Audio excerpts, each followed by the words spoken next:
Hey there, Claudia St. with Affinity HR Group. We are your HR partner and resource. Today I want to talk about a difficult subject. None of us like it, but occasionally in our work lives we have to terminate employees.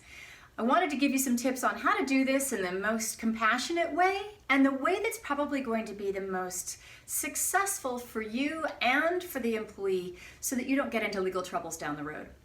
The most important thing to understand about terminating an employee is that folks who lose their jobs, who go through that work transition, for them, they go through a complete state of mourning, just as if they had lost a loved one.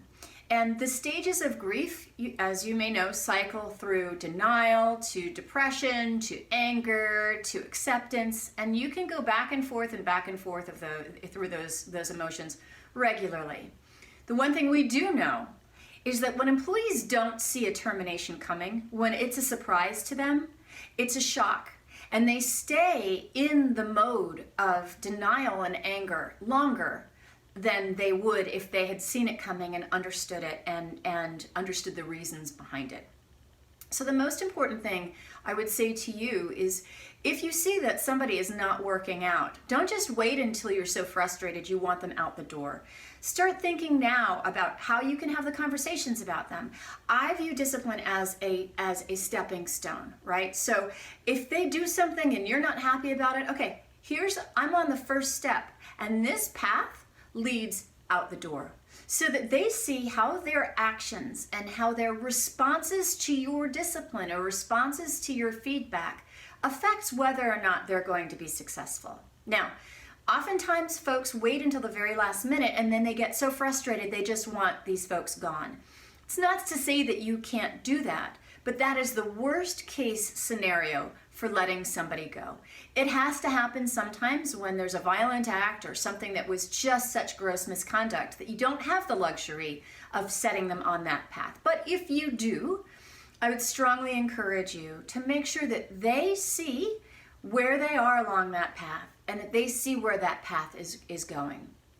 I also encourage you to be as empathetic and as possible. Listen as well as you possibly can, but know your due north at the end of that termination conversation. I encourage you to have somebody else in the room with you, just so that there is some documentation about how the whole conversation went down. But to truly be compassionate in what is a very, very challenging part of being a manager and being a leader is to give your employees the dignity and the respect to know how their actions contributed to that employment action.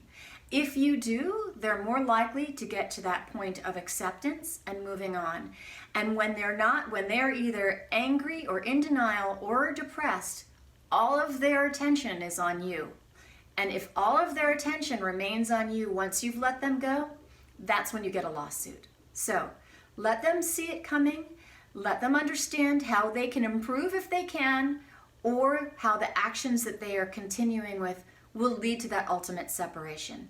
And if you can, make sure that you set them up in a way with either helping them with a resume, telling them that you're not going to contest unemployment, making that landing as soft as you possibly can. I hope this helps.